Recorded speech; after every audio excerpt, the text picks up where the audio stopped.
Bonjour à tous, je tenais particulièrement à être présente aujourd'hui pour introduire vos échanges, mais malheureusement une urgence me retient à Paris. C'est donc à distance, mais grâce aux technologies que je peux vous dire quelques mots d'introduction. Alors je souhaitais surtout resituer votre journée dans le cadre des nombreux travaux que nous avons lancés ensemble pour faire bénéficier le secteur médico-social de l'usage des nouvelles technologies de l'information.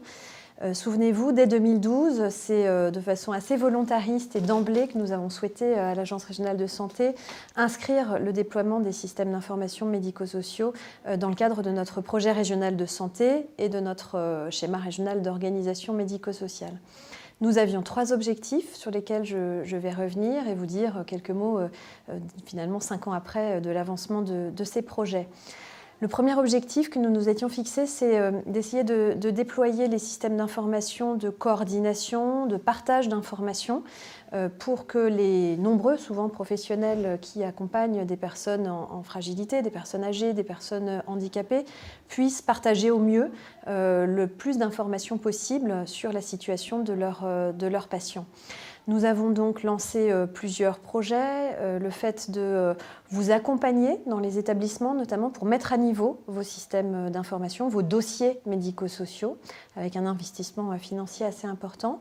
Nous avons aussi, par exemple, lancé l'expérimentation d'un outil qui s'appelle Psychodome, un outil de coordination de l'information des professionnels qui interviennent à domicile auprès des personnes âgées, expérimentation qui a toujours lieu dans le territoire de Mulhouse.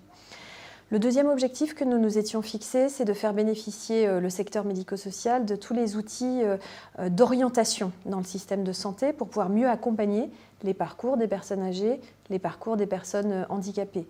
C'est le fait de vouloir d'emblée que les outils trajectoires qui étaient inspirés du secteur sanitaire puissent aussi se déployer dans le médico-social.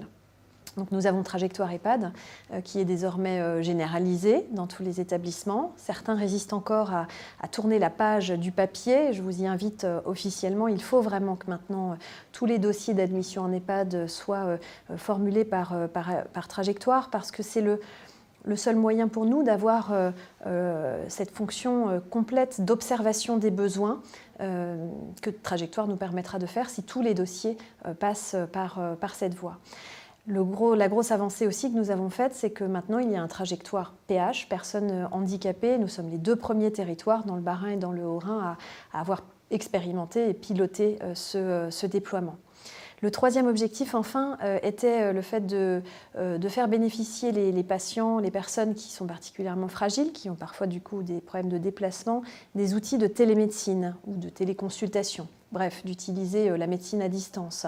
Nous avons lancé donc avec le GCS e-santé, qui est bien sûr notre partenaire pour l'ensemble de ces projets, une expérimentation de télémédecine en EHPAD qui nous a permis en fait en Alsace de prendre de l'avance par rapport à toutes les initiatives aujourd'hui nationales, que ce soit celle de l'expérimentation nationale article 36, ou ce que nous permet maintenant aussi, depuis la signature de la convention médicale entre les professionnels et l'assurance maladie, le fait de pouvoir tarifer des actes de téléconsultation, de télémédecine. Donc aujourd'hui, dans le droit commun, je dirais, alors que nous l'avions expérimenté il y a quelques années en Alsace, tous les actes de télémédecine en EHPAD peuvent être remboursés.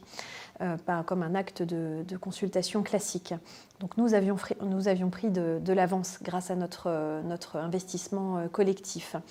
Voilà sur le point d'avancement de ces projets. J'en suis très fière. Après 5 ans passés à porter l'ensemble de ces projets, c'est bien sûr grâce à vous, grâce à vos équipes, et j'ai conscience du changement parfois difficile que cela implique de s'inspirer de ces bonnes pratiques des systèmes d'information. Cela suppose de changer les pratiques, les usages, donc ce n'est pas toujours simple, mais c'est la voie du progrès.